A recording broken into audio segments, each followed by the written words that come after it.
Bonjour et bienvenue sur le podcast des Chroniques de l'éveil. Je suis Julie Michaud, coach et thérapeute et spécialisée pour vous accompagner à comprendre ce qui se joue dans votre vie. Pourquoi vous êtes en réaction, pourquoi vous ressentez ces émotions, vous apprendre à vous détacher du personnage principal pour enfin vous amuser à jouer les rôles de votre vie. Découvrez mes prestations sur le site www.juliemichaud.com ou plus de contenu gratuit sur l'éveil sur la page des réseaux sociaux des Chroniques de l'éveil. N'hésitez pas à me faire des retours sur les différents épisodes ou à venir me parler en direct en message privé. Bon épisode!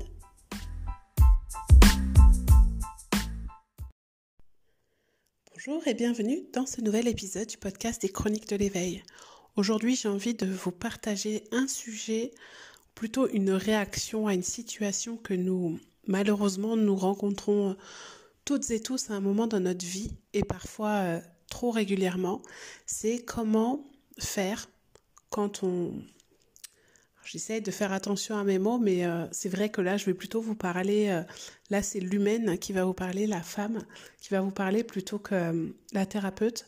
Mais comment faire quand on doit affronter des personnes qui ont une intention méchante, malveillante envers vous-même, qui essaient de vous faire du mal, de vous enlever la garde de vos enfants ou de vous blesser, de vous dévaloriser. Je parle de personnes dans votre entourage proche, que ce soit un ami, un parent, un ex-conjoint, le père ou la mère de vos enfants. Je ne parle pas bien entendu, de situations où il y a un vrai danger pour les enfants, pour une personne de la famille. Je parle juste des personnes qui sont dans un tel mal-être qu'elles passent leur temps à vouloir se venger, qui passent leur temps à vous faire du mal parce que vous êtes peut-être... vous avez peut-être retrouvé l'amour, vous êtes dans une vie un petit peu plus confortable, vous avez peut-être plus d'argent, vous avez une situation professionnelle, sentimentale ou familiale qui est plus posée.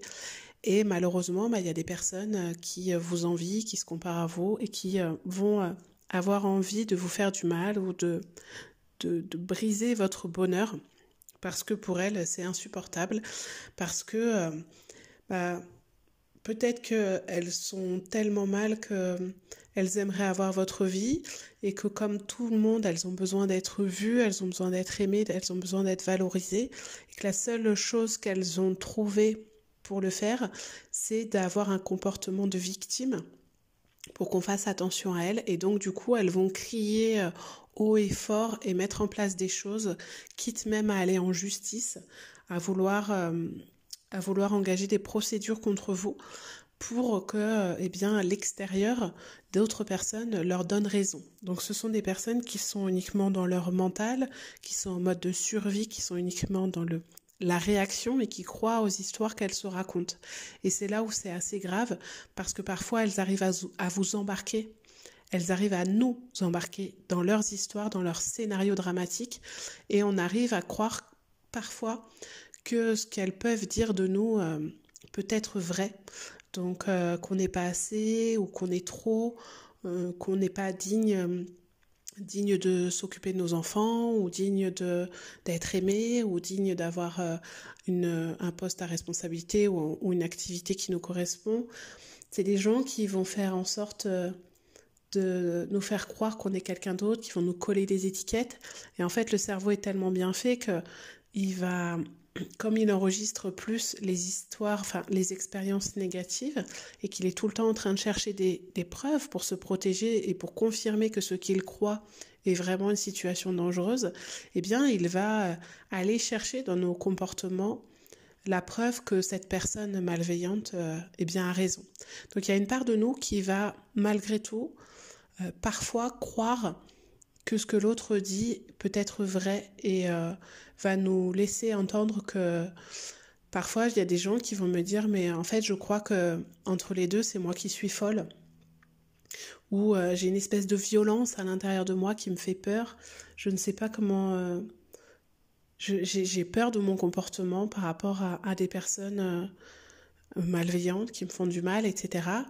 Parce que ces personnes-là, elles ont entendu, elles ont vécu des choses vraiment abominables. J'entends dans j'assiste et j'expérimente dans ma vie personnelle, mais j'entends aussi des choses dans le discours, l'histoire des gens que je reçois, vraiment des choses extraordinaires, vraiment difficiles, où on se dit, mais comment l'humain et comment un parent ou le père ou la mère de nos enfants, quelqu'un qu'on a aimé ou un ami, peut dire des choses comme ça en fait.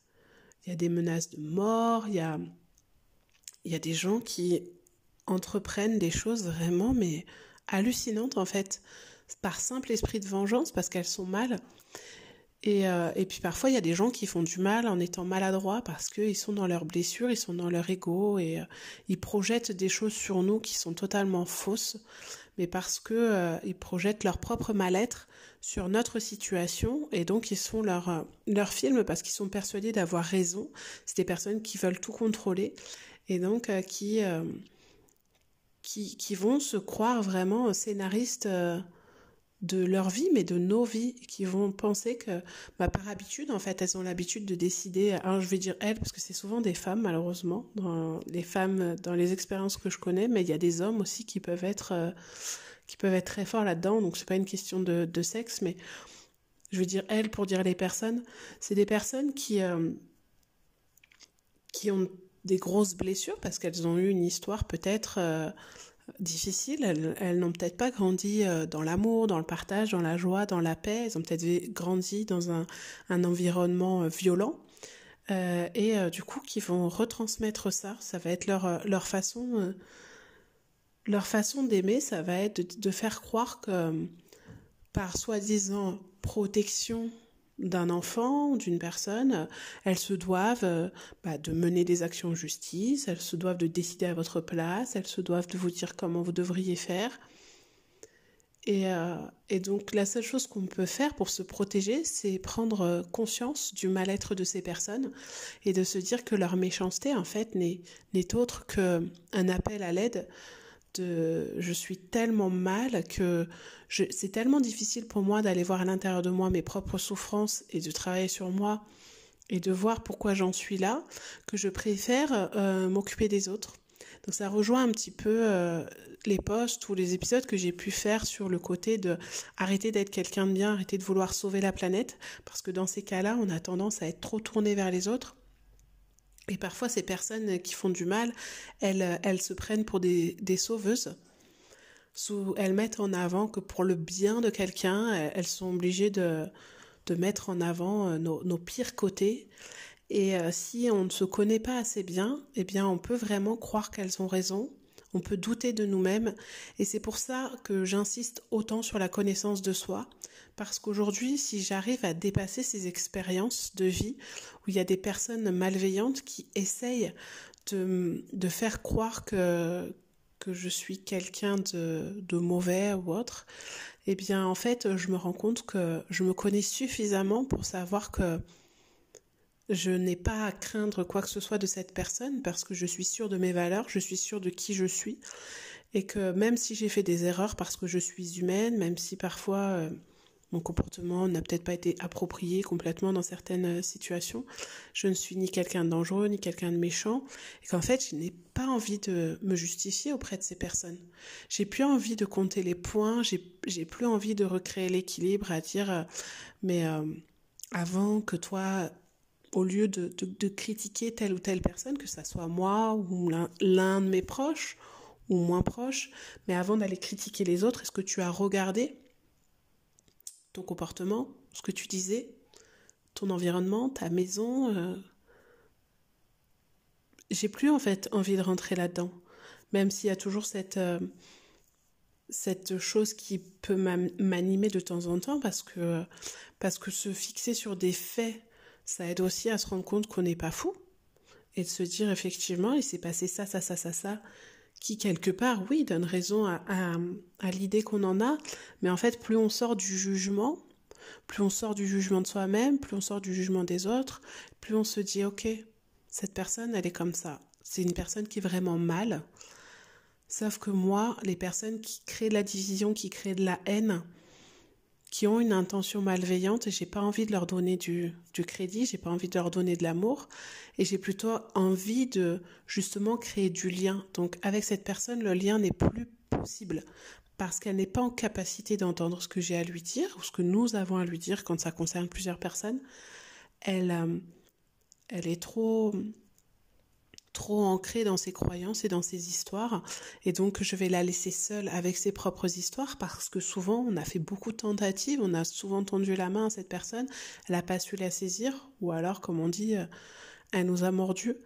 Donc à quoi bon perdre du temps, de l'énergie, même si c'est quelqu'un de sa famille, pour donner raison à ces personnes. Et je pense qu'il faut arrêter de dire oui mais c'est ta mère, oui mais c'est ton père, c'est ton enfant. Si la personne n'a pas envie de créer du lien, d'être dans l'amour avec nous et dans un esprit de rébellion, de vengeance, il est important qu'elle aille en fait se soigner, qu'elle prenne conscience de ses parts d'ombre, de ses blessures, avant de venir nous juger. Et je pense qu'on a suffisamment à faire dans nos vies que de passer notre temps à ressasser tout le mal que les autres peuvent nous faire. Donc malheureusement, quand c'est quelqu'un de proche comme ça, quand c'est un ex-conjoint, quand c'est un parent qui nous veut du mal, et quand en plus il y a des procédures judiciaires, c'est assez compliqué de faire comme si de rien n'était, parce que ça fait partie de notre quotidien, parce qu'au milieu, souvent, il y a des enfants, et donc du coup, ils sont influencés ou non, ou ils peuvent souffrir de la situation, et c'est difficile de trouver la juste place, de se dire, comment je peux faire pour transmettre la vérité des faits à mon enfant, lui dire là où on en est, sans envenimer la chose. Comment je fais aussi pour ne pas le priver de cette personne qui pourtant est malaisante avec elle et qui a une influence vraiment néfaste et qui va lui apporter quelqu'un qui peut être vicieux et lui faire du mal dans ce qu'il va dire, dans ce qu'il va partager. Donc c'est vrai que c'est très compliqué en fait de savoir se positionner. Et la question donc c'est pas où est ma place dans cette famille ou dans cette belle famille face à des propos, face à des actes comme ça. Mais c'est plutôt de se dire mais moi je sais ce que je vaux en fait, j'ai rien à prouver à personne, je suis là, j'existe en tant que femme, en tant qu'ex-femme, en tant que maman, en tant que belle-mère, en tant que grand-mère parfois, en tant qu'homme aussi. J'ai ma place, je ne cherche pas ma place, je sais qui je suis. Je connais mes valeurs, je connais aussi mes failles, je connais aussi mes blessures. Mais quand je suis en accord avec tout ça, je sais que je n'ai rien à prouver et que je ne vais pas perdre du temps à alimenter en fait cette espèce de mauvaise énergie. C'est son délire. Je n'ai pas à lui prouver qu'il a tort ou raison, puisque de toute façon, cette personne va rester enfermée dans son histoire. Donc quand j'ai affaire à une situation comme ça où on essaye de me titiller, quand je dis je parle de vous aussi, mais là je vous parle de mon expérience, mais dites-vous la même chose quand on vient vous chercher, quand on vient vous titiller sur vos valeurs, sur ce que vous êtes. En fait, au lieu de réagir en vous disant mais pour qui il se prend, pour qui elle se prend, ça c'est la première chose, on est en réaction, c'est physiologique, besoin de survie. On a sa réaction à chaud, mais après, demandez-vous, mais en fait, qu'est-ce que ça vient réveiller en moi? Est-ce que vraiment, à l'intérieur de moi, est-ce que mon corps est en panique? Est-ce que mon corps est stressé, angoissé? Est-ce qu'il est mal? Est-ce qu'il est touché? Est-ce qu'il est tendu? Qu'est-ce qui se passe à l'intérieur de moi? Est-ce que je me sens vraiment triste? Est-ce que je suis en colère ou est-ce que je suis juste dépitée par cette personne qui, au final, ne change pas, continue à être dans son mal-être? Parce que parfois, par habitude, on va avoir tendance à réagir avec notre mental et à vouloir se mettre dans une espèce de lutte, de vouloir prouver qui on est. Alors qu'en fait, à l'intérieur, on est en paix avec ce qu'on est vraiment, avec notre histoire. Et parfois, on n'a plus envie. En fait, on n'a plus envie de se battre contre cette personne qui nous fait subir des choses ou qui fait subir des choses à nos proches depuis des années. Donc, il est temps aussi de se dire c'est pas parce que je coupe le lien avec cette personne que je suis une mauvaise personne. Non, je ne l'abandonne pas et c'est pas parce que j'ai la peur d'être abandonnée que je dois me forcer en fait à entretenir une relation avec cette personne parce que je ne lui dois rien, que ce soit ma mère, ma grand-mère, mon père, mon grand-père, mon oncle. Si cette personne n'a pas envie d'avoir une relation saine avec moi, pourquoi je perds mon temps et mon énergie à essayer de lui prouver quoi que ce soit, puisque de toute façon, elle n'est pas prête à l'entendre. Donc, moi, ces derniers mois, quand j'ai rencontré des situations vraiment bouleversantes qui ont touché profondément presque mon identité, mes blessures, j'ai réussi à transmuter ça en me disant mais qu'est-ce que ça vient réveiller chez moi comme souffrance? Et je me suis rendu compte que parfois, ça donnait raison à des histoires que je nourrissais et qui n'étaient pas vraies au final. Et donc, au lieu de me diviser dans une relation avec l'un de mes proches, ça l'a renforcé. Parce que ça m'a obligée à aller voir à l'intérieur de moi ce que je ressentais vraiment, que ça soit dans mon couple, avec mes enfants, avec mes frères et sœurs ou mes parents. Qu'est-ce que ça vient dire de moi? Est-ce que vraiment... où est-ce que ça vient me toucher? Et ça m'a permis de prendre conscience de fonctionnement, de comportement, de choses que je pouvais dire aussi, et qui faisaient que je véhiculais certaines histoires, alors qu'à l'intérieur, c'était pas comme ça. Donc, quand vous vivez une situation bouleversante, que quelqu'un vous veut du mal, vous fait subir des choses, vous n'avez pas d'autre choix que de prendre de la distance par rapport à ça, parce que malheureusement, la personne, s'il y a un procès, tant que le procès n'est pas passé, etc., ou s'il y a des enfants au milieu, vous allez être un petit peu condamné, entre guillemets, à avoir cette personne ou à avoir un lien de plus ou moins près avec cette personne. Mais pour ne plus que ça vous touche, vous devez changer votre regard sur votre situation, sur cette personne et sur vous-même. Et plus vous allez prendre conscience que les personnes méchantes, en fait, c'est des personnes malheureuses, des personnes blessées, plus vous allez vous détacher de la colère que vous avez envers ces personnes, même si elles vous ont fait du mal. Parce qu'en fait, vous avez le choix de vous dire, est-ce que je continue à souffrir de ce qu'elle me fait vivre, est-ce que je continue à subir, ou est-ce que je me dis, mais de toute façon, elle est dans son mal-être, elle est dans son histoire, je la laisse, et moi je continue à mener ma vie parce que je sais que c'est pas ce qu'elle raconte ne correspond pas à ce que je suis et à ma vie. Et c'est comme ça que vous allez pouvoir vous détacher de la souffrance et apprendre à vivre avec, comme je dis toujours, à vivre avec une douleur. Parce que oui, quand on a un de ses parents qui nous fait du mal, un grand-parent, un enfant, un frère, une sœur, une cousine, un ami proche, quand on est déçu et qu'on se dit que le lien était plus fort et qu'on ne comprend pas en fait pourquoi la personne elle réagit comme ça, pourquoi elle est autant remplie de colère, de mal-être, c'est compliqué parce qu'on va avoir tendance à tout prendre personnellement. Mais quand vous vous rendez compte que cette personne, elle finit seule, elle a des problèmes avec tout le monde autour d'elle, vous allez prendre conscience aussi que le problème, c'est pas vous. Vous, votre responsabilité, c'est de vous rendre compte quel rôle vous jouez dans cette histoire.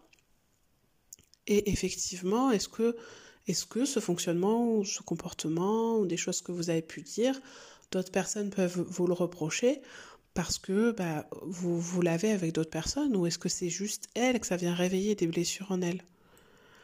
Donc, regardez-vous, observez-vous, et vous allez prendre conscience de vraiment ce qui est juste pour vous, et vous allez assumer encore plus qui vous êtes. Ça vous aide encore plus à vous connaître et à être encore plus fort et plus forte et plus puissant. Un peu comme l'image d'une montagne, vous allez être plus ancré dans le sol. Vous n'allez plus être en lutte, vous n'allez plus fuir, vous n'allez plus avoir envie de vous cacher. Parce que vous connaissez, vous êtes là. Et juste en étant dans l'être, ce qui va se dégager de vous, parce que vous allez être plus en confiance, parce que vous n'êtes plus dans un comportement de survie. Vous êtes là. Donc ce qui émane de vous, comme je dis toujours, ça ne laisse plus de place au doute. On ne peut plus essayer de vous déstabiliser. Parce que la personne, si elle voit que vous manquez de confiance en vous, elle va savoir, même inconsciemment, savoir où appuyer pour vous faire mal. Parce que son but, c'est que vous ayez mal comme elle a mal.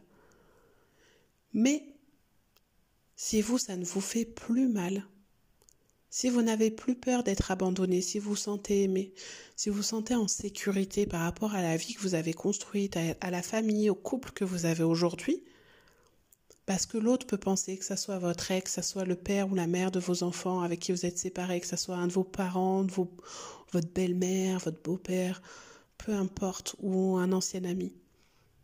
Il peut raconter ce qu'il veut.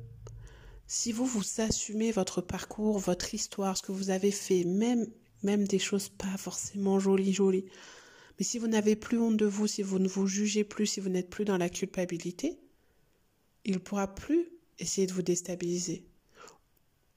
Elle ne pourra plus essayer de vous juger, vous faire croire qu'elle a raison. Donc retenez bien une chose. Quand quelqu'un essaye de vous déstabiliser, de vous faire du mal, observez-vous ce qui se passe à l'intérieur. Oui, vous avez une réaction de survie, une réaction physiologique parce que vous vous sentez attaqué. Acceptez-la, accueillez-la. Ok, là je suis en colère parce qu'elle vient mettre en doute mes valeurs. Elle me manque de respect, elle me fait passer pour quoi? Mais après, demandez-vous vraiment si... Est-ce que vous avez envie de donner du crédit à ce qu'elle dit ou pas? Et ça ne vous empêchera pas de vous défendre s'il y a un contexte juridique.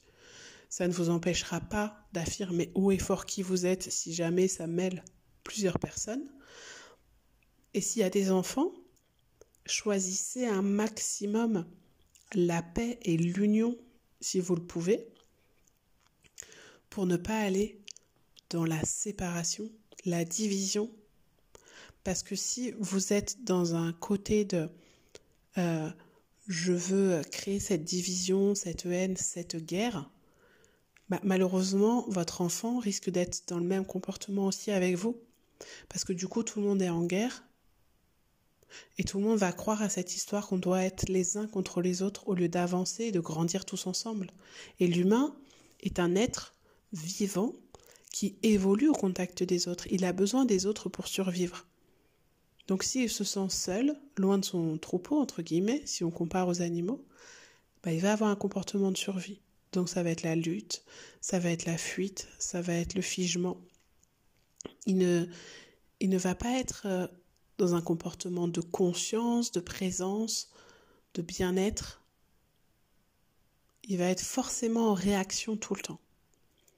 Donc si vous voulez que votre environnement soit plus en paix et vous être plus en paix, essayez de voir chez l'autre sa blessure. Et ça ne veut pas dire que vous le pardonnez. Ça ne veut pas dire que ça donne des excuses à ce que l'autre a fait. Mais on se rend compte, dans nos vies personnelles ou avec ce qui peut se passer au niveau du collectif, que bien souvent, c'est le mal-être des personnes qui a créé un mal-être collectif. C'est ce qui crée des accidents, les addictions, etc. C'est parce que la personne est tellement mal, elle se fait mal à elle-même, mais après elle fait mal aux autres. D'où l'importance de prendre soin de vous aussi. De faire attention à votre santé mentale, à votre bien-être et à votre santé physique. Parce que tout est lié.